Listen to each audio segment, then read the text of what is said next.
Hi, welcome to EDT-8130 VoiceThread presentation for week number 6. My name is Candace and I'm your instructor.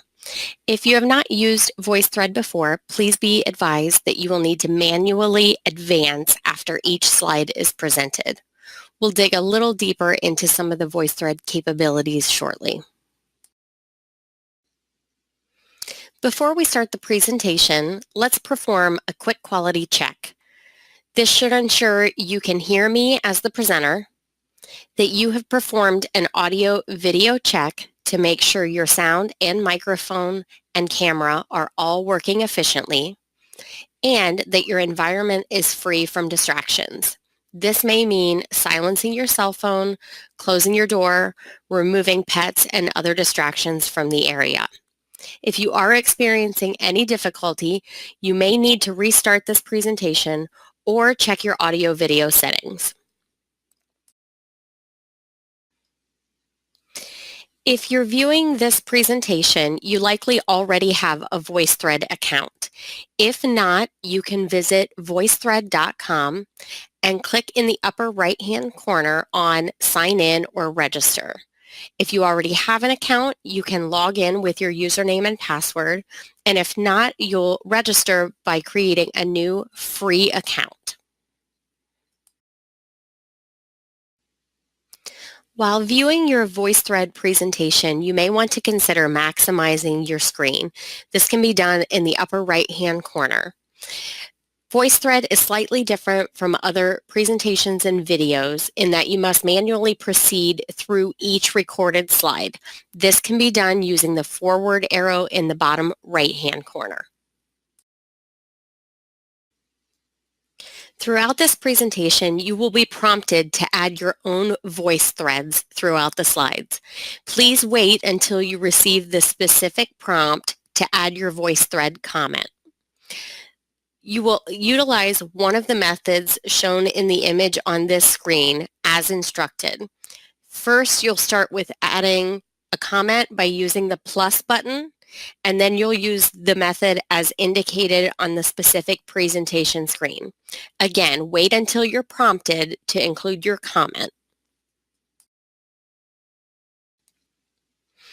Throughout this presentation, we will be tackling several learning objectives. First, we will identify best practices for initiating and sustaining change in a community of inquiry.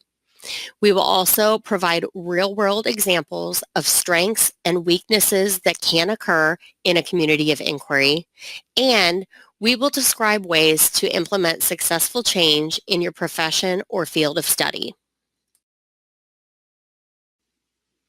This presentation is based on our textbook, Thinking Collaboratively, Learning in a Community of Inquiry by Randy Garrison. We will be covering a portion of Chapter 8 called Leading Collaboratively, and this section is Initiating and Sustaining Change. As many of us know, initiating and sustaining change can be a very challenging aspect of any profession or community of inquiry. Sometimes this means eliminating old habits and improving current standards. This presentation will give us an opportunity to discuss both. Let's start next with a voice thread activity. This will be an icebreaker introduction for you to share with your peers in the class. As you can see on the screen, you'll use the plus sign to add a microphone comment, so you'll just be speaking into your headset. First, provide your name and then your general profession or field of expertise. Please do not include any personal details, as this presentation will be recorded and posted publicly.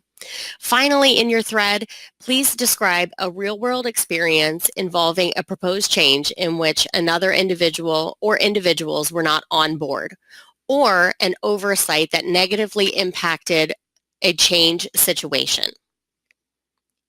You can insert your VoiceThread comment now. Hi, I'm Annika. I'm Training and Development Manager. I run all the training for my entire organization. Recently, another department wanted to implement a training initiative that there were a lot of issues, and it was mainly due to the fact that the training initiative that they wanted to implement, they didn't talk to the people that it was for. We skipped, in my opinion, a major step in figuring out how to implement a new training initiative. So my name is Katie, and I'm an academic technology analyst, and I have definitely experienced situations where certain individuals are not on board with what is happening about a decision or a direction that is been chosen for them. And a couple different things have happened in those situations. I've experienced situations where the individual who is not on board with everyone else just ends up being bitter and unhappy. And I've experienced situations where an entire project has been totally halted because the group could not come to a unanimous decision. And in none of those situations does it have a good result. In order to initiate and sustain change, all participants must actively engage in the process and the goals for the changes to be maintained and ultimately succeed. As you might notice from the image on the screen, the first side has all of the participants going in different directions or standing still, while the second image has everyone moving in the same direction. This is very similar to the process that would begin while initiating and sustaining changes. One of the best ways to initiate and sustain change is to utilize strengths. By adapting the strengths from both our synchronous and asynchronous learning environments, we can create a stronger community of inquiry. There are many benefits to in-person and online classes. By taking the strengths from both of these settings, we can ultimately create the best community of inquiry, whether that is online or in class.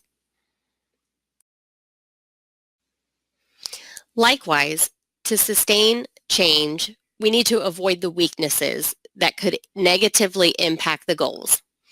When you have unclear visions, lack of instructions, varying and inconsistent goals, or a lack of goals entirely, along with unanticipated outcomes, partial participation from the group, and little to partial effort, this can cause significant problems throughout the process. When aiming for new outcomes and goals, policies must be clear and systematic. Policies provided should include a vision, outline, rationale, goals, and anticipated outcomes. In addition, policies must be adapted by the entire community of inquiry to eventually be successful. Our next VoiceThread activity will identify weaknesses and strengths. By using the plus button to add your VoiceThread, you will type in one weakness and one strength which can occur in your specific profession or community of inquiry. Please add your VoiceThread now.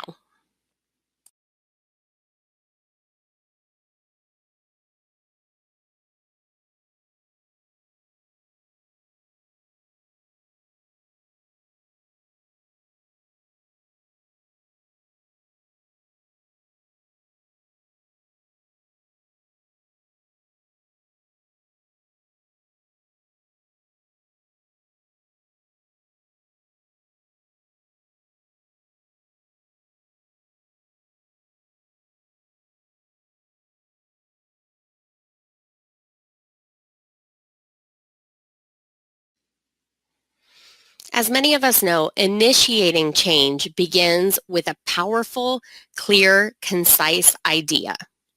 Take a moment to consider how the best ideas have been generated within your profession or community of inquiry. Sustaining change, again, requires everyone in the community of inquiry to be on board.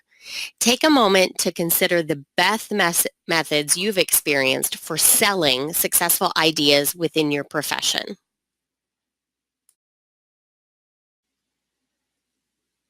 To sustain change, it's important to eliminate any downfalls. Change requires communities of inquiry to anticipate as well as avoid weaknesses and problems. Take another minute to consider how you can avoid the pitfalls or obstacles within your profession or community of inquiry. Now that we've had time to consider how to avoid weaknesses and implement strengths, another key part of initiating change can be demonstrating how you can challenge those negative or unhelpful comments during the process.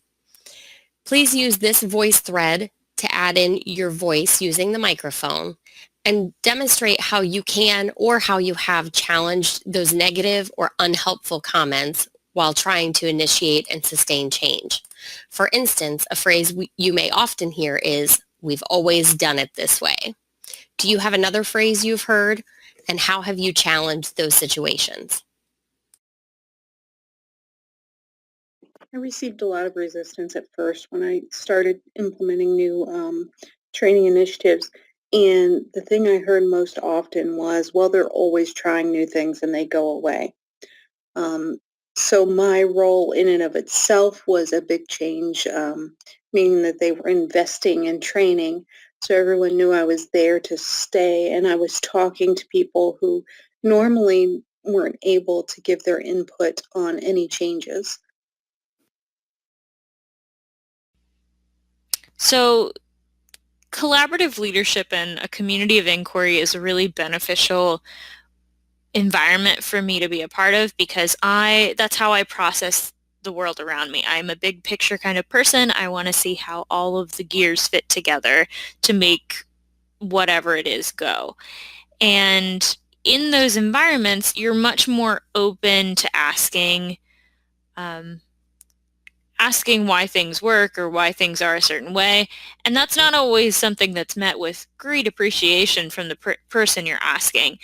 I recall there was something that went wrong during one of our class sessions one day, and I asked my coworker, so moving forward, why is it that they approach whatever it was from that particular, like why do they do that way? And I was told, you don't need to know, and it doesn't matter, which didn't help me at all because my entire point of asking wasn't to question the method to the madness, if you will.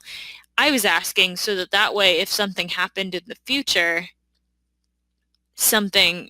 I would be able to independently either anticipate it or I'd be able to fix it and fix it quickly without having to go get extra help. And just making sure that I'm coming to people and explaining to them ahead of time nowadays. So I want to know specifically, here's why I want to know. And that helps sometimes to explaining to people why you think things could be done a certain way or why you want to know something can always help kind of keep things running a little more smoothly. After some careful consideration about sustaining change, we'll move into another voice thread activity. You can add your comment using either the telephone or the video and follow the prompts as provided. As a leader, what is one way you can ensure positive changes are sustained and successful in your specific profession or community of inquiry? Please include your voice thread comments now. The biggest thing for me is probably making sure that I work with numerous departments so that everyone knows what their role is, so that everyone is excited about the initiative, and so that everyone can work with their own teams to really guide it and be a part of it.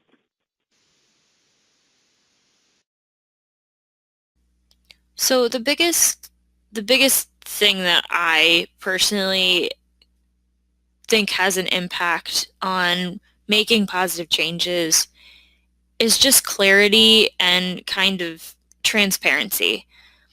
it's important not only because you want to make sure that everybody understands the overall impact of a change, not only on them but also on others, but I think also they need to understand why a change does in fact benefit the whole.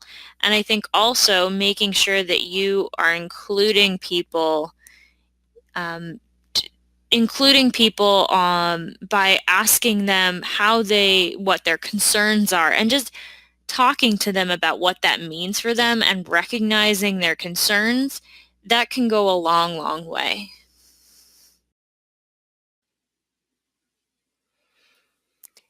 Prior to our next class, please review this presentation again and take time to read or listen to your classmates' VoiceThread activities. Be sure to take notes so we can continue an in-class discussion next week.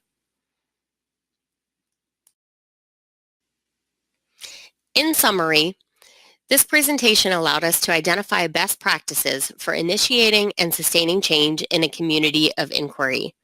It helped us to identify specific strengths to adapt to and identify weaknesses to avoid.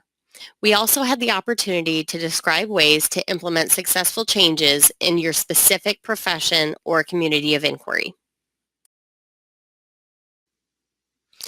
As always, questions are welcome regarding this presentation. Please use any of your VoiceThread recording options to include questions to this slide. Answers will be discussed in our next class.